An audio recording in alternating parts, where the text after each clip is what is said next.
Our chalice lighting is from my colleague, Reverend George Kimmick Beach.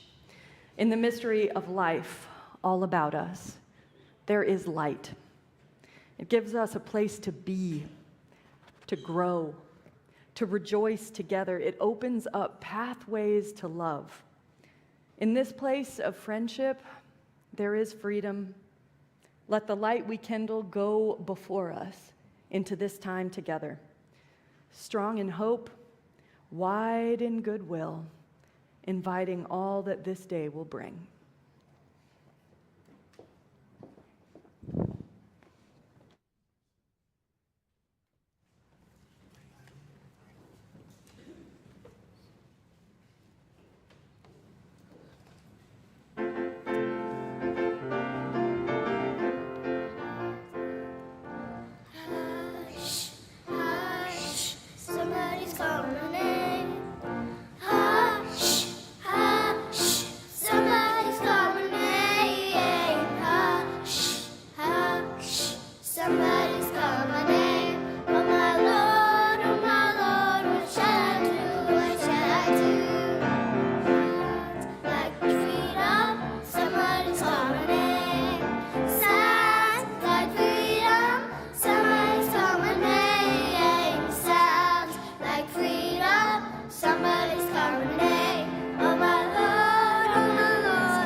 My name is Bailey Whiteman. My pronouns are she and they, and I am a member of your Board of Trustees. This morning, I'm here to introduce our theme for the month of mystery. I invite you to take a good seat and, as needed, uncover and employ your universal translator, as some of us would call it, in order to find whatever meaning is there for you. As I read a poem from Conversations with the Sacred, a collection of prayers edited by the Reverends Manish Mishra Marzetti and Jennifer Kelleher. This is There Are Days by the Reverend Diane Rollert. God, there are days, weeks, months when I am not sure what I believe anymore. Doubt is something that wells up inside me as big as a God-sized hole. This faith of questioning is not easy. Too nebulous at times, too easily shamed by fear of the illogical, too tied to the rational. Yet I love reason, the simple beauty of logic, perfect numbers, held in the spiraling of a rose. Still, I thirst for the luminous connection to everything, to this place I hold small on this spinning planet, to every atom, every element, every star. Who am I to ask for answers when I can feel so humbled by rivers, forests, oceans, and the great throng of humanity, complex and beyond my comprehension? Some days I simply crave the certainty of knowing that all will be well. The passion of the prophet preaching love from the mountaintop, the equanimity of the Buddha, the many arms of Shiva, the vastness of the Great Spirit casting light over a darkened path. There are so many names for what can never truly be named. So then I must name what I can. The gratitude we share, the brief glimmers of understanding we see in each other's eyes, the warmth of gathering on a cold winter's morning. You, God, universe, embracing me with all my questions. I invite you now to turn to your neighbor and greet one another.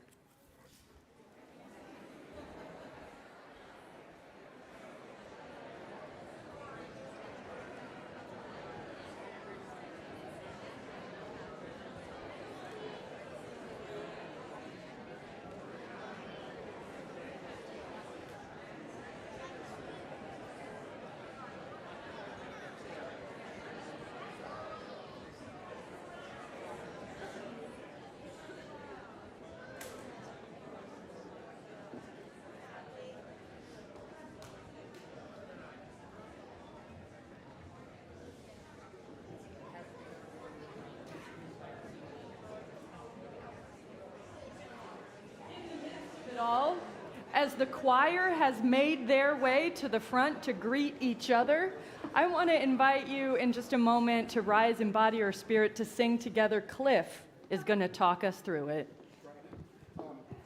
Actually, maybe you should stay seated because I want you to be able to see me. Good morning.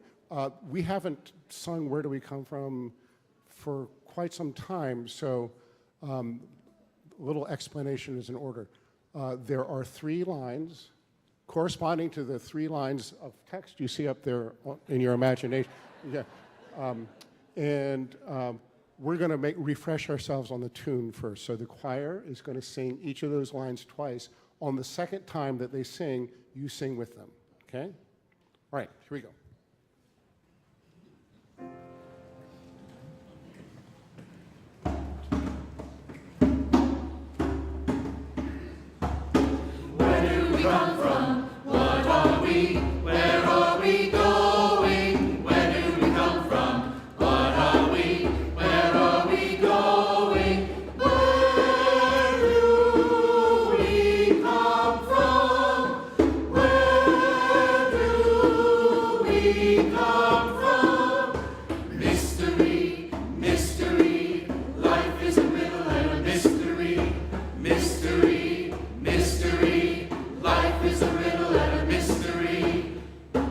Excellent. Okay. So, you know what? I'm not going to explain anything. We're just, except to say, this side of the room, we're going to sing it through 4 times. Each of those 3 lines twice, 4 times.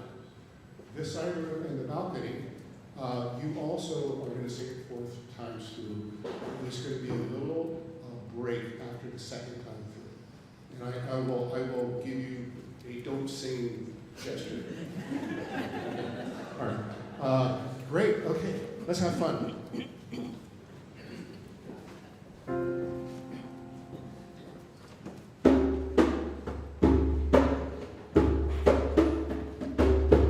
Where do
Good morning. For prophetic voices today, we have a story with words and illustrations by Marla Frazee. It's called In Every Life. And I invite you to take your time looking at the illustrations. They're quite beautiful and meditative.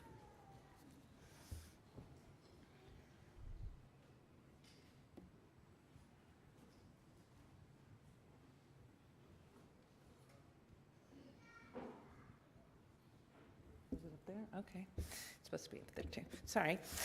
In every birth, blessed is the wonder. In every smile, blessed is the light.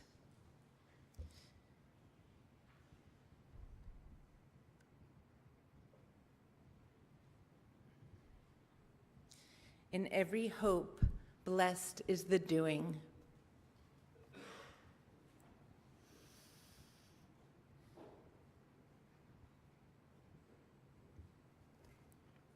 In every sadness, blessed is the comfort.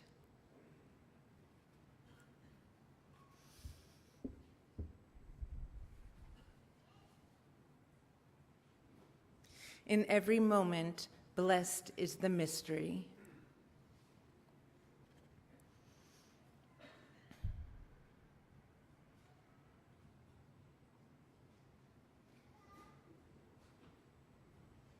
In every love, blessed are the tears.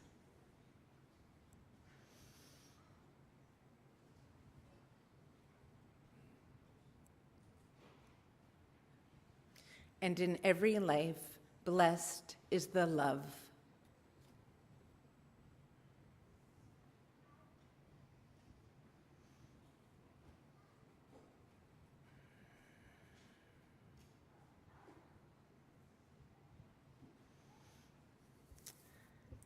I now invite children and religious educators to their classes, and we do have one room change today. Middle school will meet in the fellowship hall.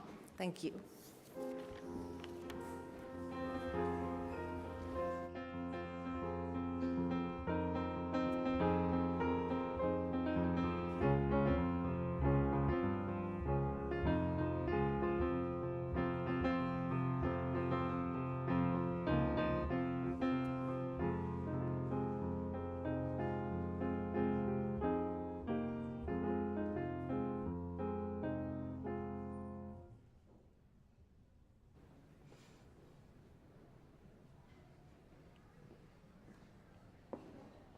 We show up in this place every Sunday, much as we show up in our lives with few pretensions at perfection, without performing the idea that we have it all figured out.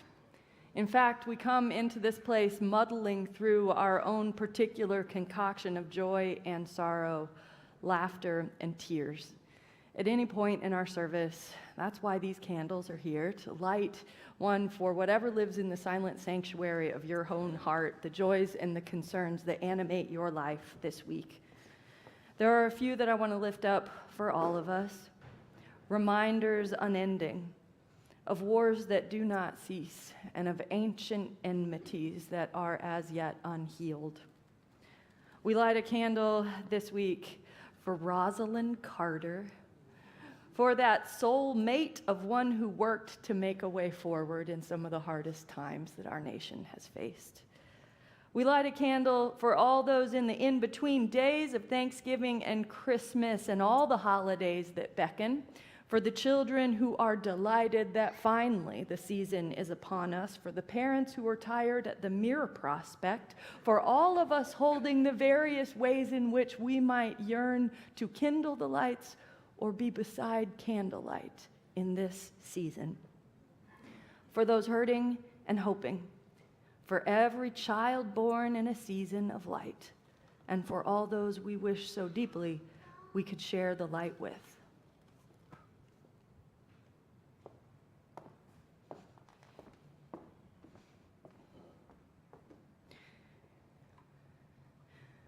I usually ad-lib our prayer time But our time of prayer and meditation today is so much more ancient than anything that was ever born from my heart. These words, timeless indeed, from the Buddhist Metta Sutta. And I want to invite you to take a seat and a breath if you can. Imagine what it might take to open your own heart, not just for you and for the people you love, but for all of us muddling through together. This is a prayer and an invitation, a blessing for all the people. Let the people be straightforward and gentle in their speech, humble and not conceited. May they be content and easily satisfied, unburdened by fear. May they be peaceful and calm, wise and skillful, not proud nor demanding in nature. May their senses be calmed, never arrogant. May they do nothing that the wise would later reprove. May all beings find happiness. May they all live in safety. All living beings, whether weak or strong, the great or the mighty, medium or small, seen or unseen, near or distant, may they all be happy. Let none deceive another, nor despise any state of being. Let none by anger or hatred wish deep harm to another. As a parent watches over their child, willing to risk life to protect that child, so with a boundless heart should one cherish all living beings, radiating kindness out over the entire world.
The season of giving, they say, is upon us, as is, I think, the season of receiving, allowing one another to take in the good gifts, the graciousness, the hope, and the help of our neighbors.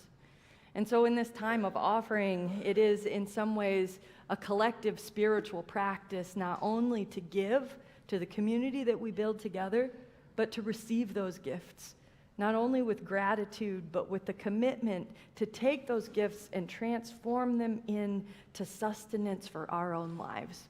And so as the choir sings, once again, it is our great honor to both give and receive in many ways.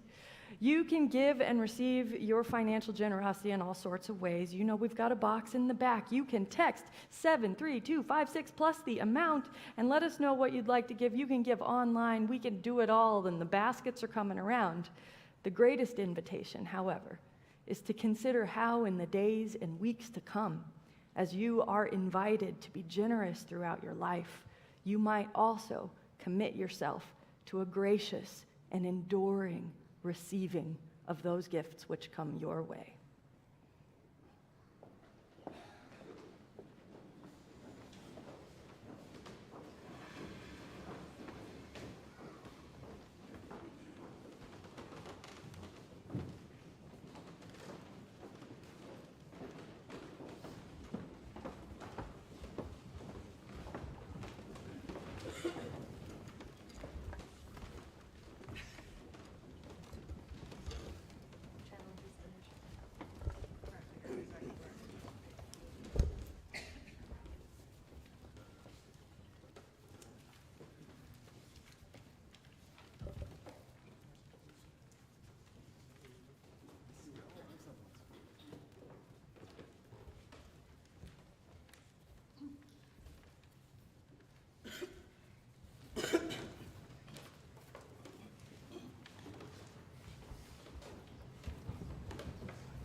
Shining night of stormy shadows round, kindness must watch for me this side the ground.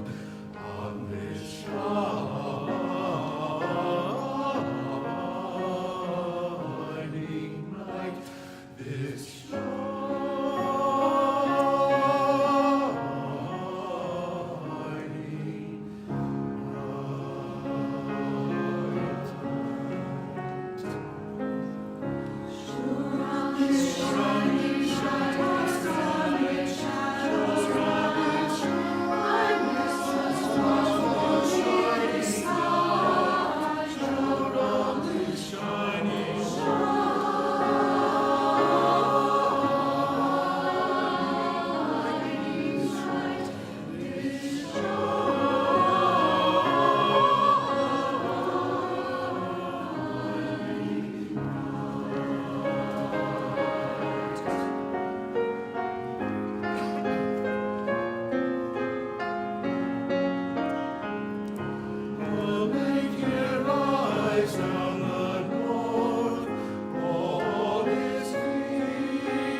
We Unitarian Universalists are marvelously awkward in so many ways.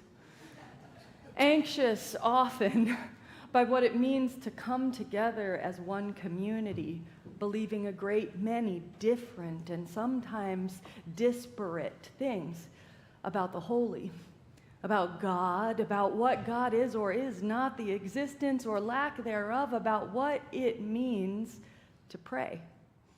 There is no time more preciously, beautifully awkward in a Unitarian Universalist service than the moment at which the minister rises to pray, an art form which is specifically designed as a form of address, and is asked to inquire before all of you in real time just who or what it is we are addressing these words of prayer to. How? My colleague Gordon McKeeman asks in our reading this morning, does one address a mystery? With a long litany of qualifications, spirit of life, source of love, who may or may not exist, you who lies beyond us, great mystery, God beyond naming, how? How does one address the mystery? He comes as close as anybody to a solid answer among us gloriously awkward people. He says, how does one address a mystery? Cautiously. Let us go cautiously then to the end of our certainty, to the boundaries of all that we know, to the rim of uncertainty, to the perimeter of the unknown which surrounds us all and always. Reverently. Let us go with a sense of awe, a feeling of approaching the powerful holy whose lightning slashes the sky, whose persistence splits concrete with green sprouts, whose miracles are present in every place at every moment. Hopefully, out of our need for wholeness in our own lives, the reconciliation of mind and heart, the conjunction of reason and passion, the intersection of timelessness with time, quietly. For no words will explain the inarticulate or summon the presence that is always present even in our absence. But what shall we say? Anything.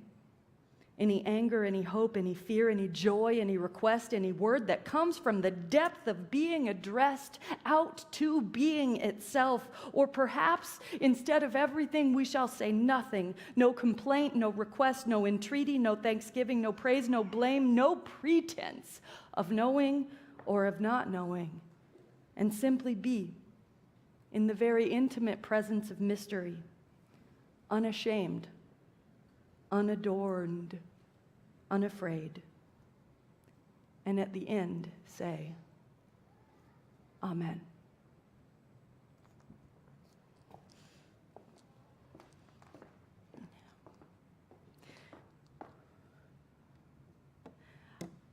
I know, perhaps, that all of us have seen something out of the corner of our eye.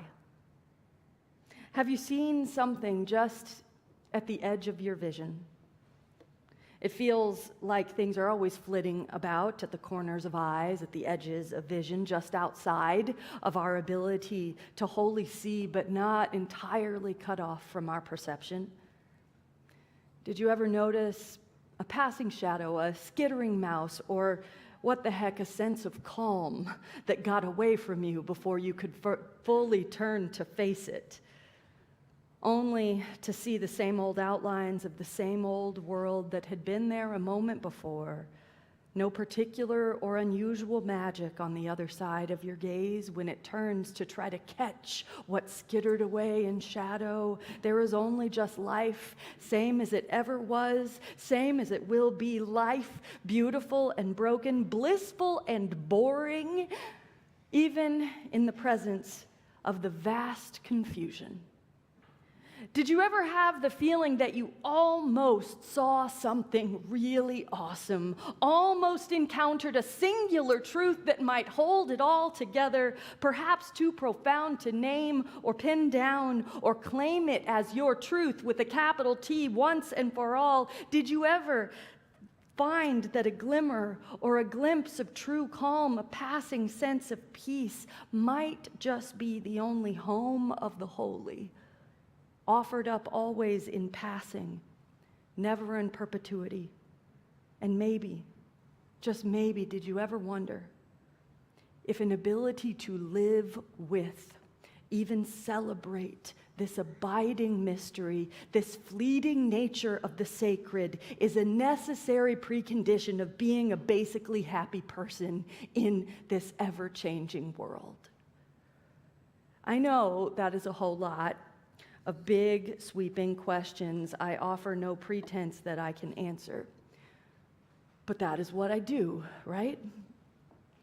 I, in fact, am not only your minister, but a person who went to a good old-fashioned liberal arts college, and I have been well-schooled in asking great, big, impossible questions that I have no pretense that I will have answers to. It may be that such questions are for me and for so many of us, for so many over the course of time and history, it may be that such big and sweeping, largely unanswerable but possibly intuited questions are a theological and spiritual practice that the world needs. You see, at that good old-fashioned liberal arts college that I went to, part of the required curriculum, I've told you about this before, we had to take 9 hours of theology and 9 hours of philosophy, and one of my side hustles in college was tutoring the men's basketball team in their freshman philosophy class so that they could keep playing basketball and the school could keep making money. So that was my job, and it meant that every single person, including the entire men's basketball team, had to read Plato's allegory of the cave.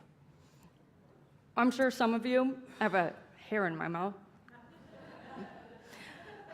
I'm sure some of you have read this old chestnut of a philosophical brain teaser, this ages-old thought experiment. In Plato's narrator, he paints a picture of all of us, every one of us, all of us as human beings, sitting with our whole selves, facing the wall of a darkened cave, while behind us somewhere, we do not know how far, is a fire and figures or images moving and dancing around the light, but all we can see, all we can ever see, is where our eyes are pointed, sitting there in the cave of our perception and experience. All we see is not the figures, but the shadow of those figures, those passing forces, distorted and uncertain.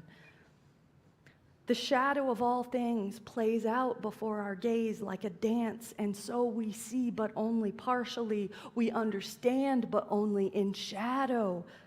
Now, Plato honestly kind of thought that the truly great among us, let's call them the philosophers, and probably in the very great gender specificity he would offer, the statesmen, the truly great among us, he thought, might ultimately break those chains and rise up, turn away from the cave wall we are all staring at and look reality head on in the face, eye to eye, knowing the truth, bare before us for what it has always been, like the really super smart and committed among us could, in one fell swoop, comprehend the real thing while the rest of us deal in shadows. Now, I think Plato is wrong about that, or at least mostly wrong. After all, if the philosophers or the clergy or the theologians or the politicians or the ethicists are all here to enlighten us with the pure and unchanging wisdom of the ages unreflected through our shadowy misperceptions, I wish they would get on with it already. And thus far, it feels like they have not. I believe instead that part of our deep and abiding work in this world is to get as close as possible to an unmitigated truth, while knowing deep in our souls that none of us can ever claim to fully circumvent the mystery. Even if we never wholly turn away from the cave wall of our limited perceptions and our incomplete knowledge, the shadows dancing right before our eyes, incomplete as they are marvelous enough to keep us looking, marveling, working, hoping, trying to make meaning, even out of an impressionistic mystery. This impressionistic mystery, this dancing shadow before us, this is the raw material of life, whether we like it or not. This muddling through, this beauty mingled with uncertainty, this set of risks we must take that inherently moves us toward a horizon we are incapable of peering over. This blessed mystery, this is it, the raw material of being human, and it is, I think, quite worthy of our awe. After all, even the greatest prophets of the greatest religious traditions don't usually claim that they personally grasped it all with perfect clarity. Even the Buddha got up from under the Bodhi tree to get about everyday life again and beckon us all in the merest passing glimpses toward nirvana. And even Moses, this is my favorite, even Moses, who climbed a mountain specifically to look God fully in the face, only ever saw a great big bush set aflame. In fact, in the course of Exodus, we have images of the holy just shot through the whole place. God appears in Exodus as a cloud, a pillar of fire, and that burning bush, but never clearly, never without mystery, always passing, always in shadow. And my favorite one, in Exodus 33:18, God is made to say to his dear old friend Moses, "You cannot see my face, for you shall not see me and live. You shall see my back." And so the Holy of Holies speaks with his back turned even to the prophets of old, and all Moses ever sees, literally, the word as translated from the ancient language does not actually mean back, it means backside. God says, "You shall see the backside of me and none else." No clearer, even Moses gazes on God's backside. Which makes me think perhaps we do indeed never fully turn from the cave wall. Even the holiest ones never see the whole story, never grasp the fullness of the mystery. Even the greatest sages who ever lived do not get to claim they fully understand. And so the question is, how can we live with this unknowing? Can we revel in the blessedness of a mystery instead of rail against it angrily and confused? Can we be delighted even though we know we are gazing upon God's backside instead of full in her glorious shining face? Can we find joy and delight in bearing witness to the vastness that is only ever visible out of the corner of the eye? Albert Einstein is famously quoted as saying, "I want to know God's thoughts. The rest are just details." I love that line and the audacity of the goal. "I want to know God's thoughts," said the greatest scientist of his generation, "and I will not rest, not wholly, until I give it my very best try, even though I know it is impossible." And we speak of science so often as if it is, well, exact. As if it is the art of the proof and nothing more. The final product, the encapsulation of truth, unwavering, standing before such wishy-washy endeavors as religion and art, as a solitary point holding fast in the face of the unknown. We speak of science as if it is the domain of the finished, the place where all the facts finally land and solidify, where mystery goes to die. But you just talk to a physicist sometime? Talk to an astronomer or a biologist or an evolutionary psychologist and ask whether there is mystery inherent in the scientific endeavor. And even the most rationalist among them, among us, will pulse with delight at the question, Because as long as there is mystery, there is still work to do. As long as there is an unknown, there is a hypothesis yet to be built. As long as there are glimmers of something yet unproven, there is reason to keep going, to seek and be utterly, blessedly confounded all over again. Neil deGrasse Tyson says that every great discovery is predicated on someone's willingness to ponder the unknowable. Not something you know you can figure out, but something utterly unknowable that you are brave and foolish enough to chase after anyway, even if all you will ever come to see of it is a shadow.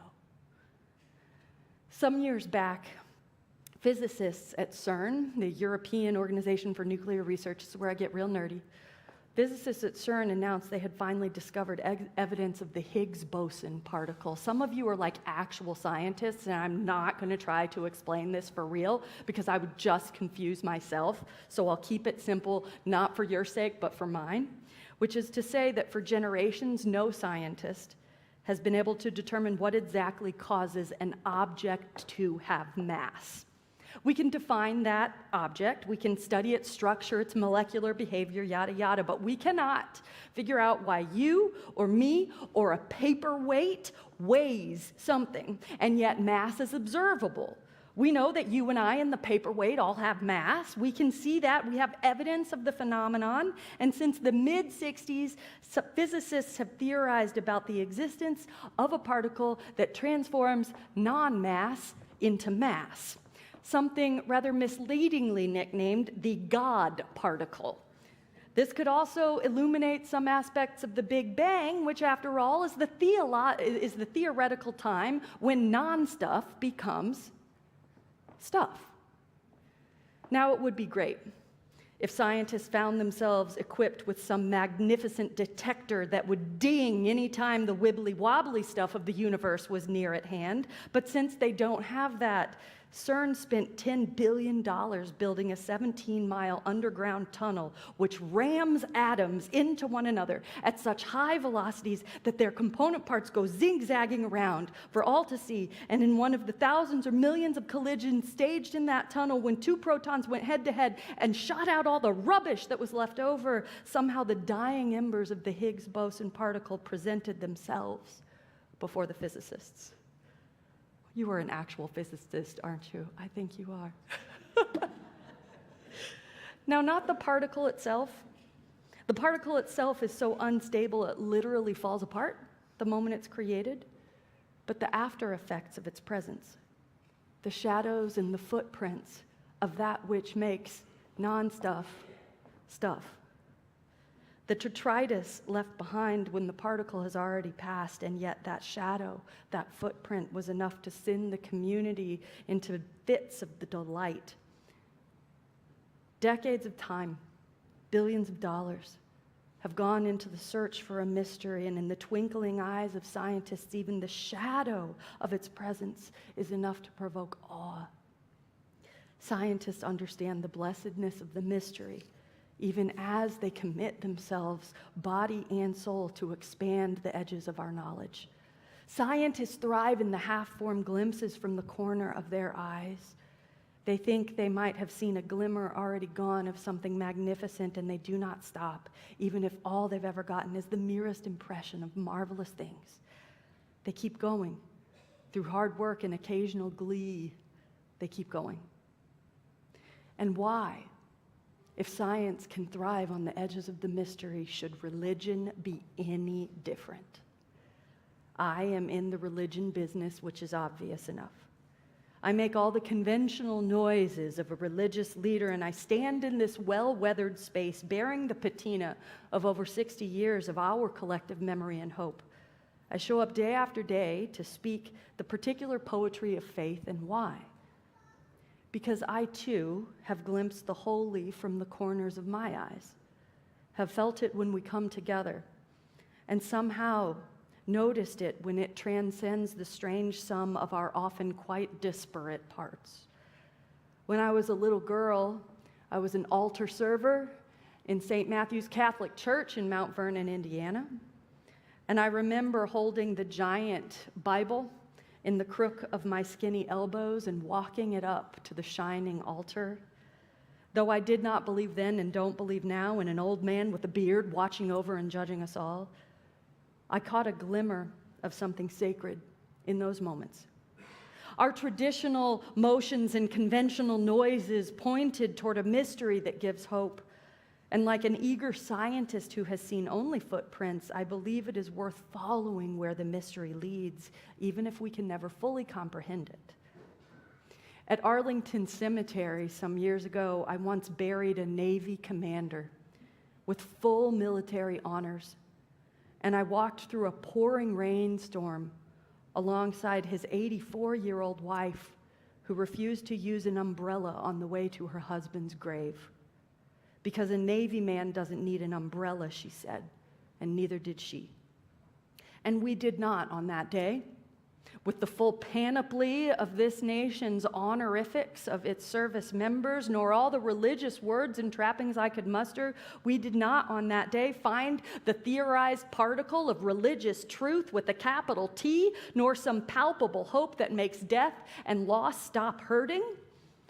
But in that woman's straight back, the rain pouring down over her firmly set jaw, there was for me a glimpse of what gets us through, a shadow of the meaning and the courage and the unflappable identity that carries on when the pain is gone, and that was enough. For that day, and for me to still be thinking about it years later, that glimpse of courage and devotion, while not an answer, was enough. Because on Sunday morning, a song, a word, a passing smile might alight on my soul or yours and point toward hope. Because dying people lie in their beds and remember their friends from this church. Because this quiet sanctuary, when all the people have gone, still shines with the spirit that you leave behind in it, I keep looking at the shadows and the impressions of eternal truths. And every time I catch one, I am grateful. Religion, perhaps like life, is not really about finding answers. It is not about pulling the lever on the great slot machine of life and praying for the big bucks. It is not even about illuminating all those lost souls like me, stuck looking for a lifetime on a cave wall of half-truths. Rather, it is about positioning ourselves so that we can just barely perceive the blessed mystery as it passes us by and name it holy when we do. Everything we do here exists to place us within reach of that half-glimpsed hope just outside the field of our vision, that glimmer of peace or that moment of calm that somehow, even in its incompleteness, in its grand and ultimate inadequacy, is still beautifully, marvelously, blessedly enough.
For everything that goes into our time together today, I want to thank Cliff and Claude Debussy and Schwei and the Chalice Lighters Choir, the adult choir, our tech team up there making it work. I think that Jeff Hollingsworth paused on programming his elaborate holiday lights spectacular just to come and work the video booth. Thank you, Danny, Ajay, and Jeff, and everyone else who made a part in today's service. When we come together, we gather in some ways to garner the strength and the sustenance to go out and do our larger work in the world. And there are so many ways to connect with our life here at River Road. You can find out more about it in the e-weekly. If you're not on our e-weekly list, just email like literally anybody on the congregational staff or office@ruc.org and we'll connect you. There are a few things I want to lift up today. Firstly, that you can join us after the service today. Coffee hour is going to be right there through those doors and for the next 2 weeks for How to Electrify Everything, a collaboration with our River Road Earth Ministry and representatives from Montgomery County's Energy Connection and Interfaith Power and Light. There'll be emissions testing, appliance and vehicle demos, answer to your questions about all sorts of things. We can talk about contractors and installers, anything you might wonder about how to help your life and your home be more green and more renewable. We are also, as we always do in December, supporting holiday gift drives. Beacon House and La Clínica del Pueblo are long-time, like decades-long partners with us in this work. You can donate by dropping an unwrapped gift in the boxes in the lobby, by following the links in the e-weekly. I believe there are still a few more specific gifts that you can sign up for from Beacon House, and let's get it done in the next week or so we can make sure by the time those kids gather for their holiday parties, we're all ready with a lot of GameStop gift cards, which, by the way, is what they want. Also, on Tuesday the 5th, like right now, like Tuesday, you can join Action in Montgomery. Action in Montgomery is a broad-based interfaith community organizing collective that I've actually served on the national board that oversees Action in Montgomery for many years. It is the people's voice here in Montgomery County. People from all over Maryland will be joining together alongside AIM and our partners around the state from 7 to 8:30 at Good Hope Union United Methodist Church in Silver Spring to talk with our state delegates and senators in an accountability action about housing, energy, so much else that healthcare, so much else that matters to the people of this community as we gear up for the 2024 legislative session. Where is Liz Purcell? Liz Purcell can answer any questions that you have and get you all set up with a carpool, maybe even, if you'd like to join us. Finally, I want to invite you, because it is the season, to save the date for the winter music service, December 17th, and the Christmas pageant, December 24th. All of that will be coming out in sort of a single pamphlet about all of our holiday events. You can also look for our solstice service, which will be coming soon, and all the ways that the lights of the season are kindled will be honored in our multi-generational service next week. It's all happening, and it is a blessing for it all to happen in community. And now, as we prepare to take this light we have kindled out into the waiting world, may the truth that makes us free, the love that casts out fear, and the hope that never dies guide us and those we love and those we do not love forward together till the day spring breaks and all the shadows flee away. Amen.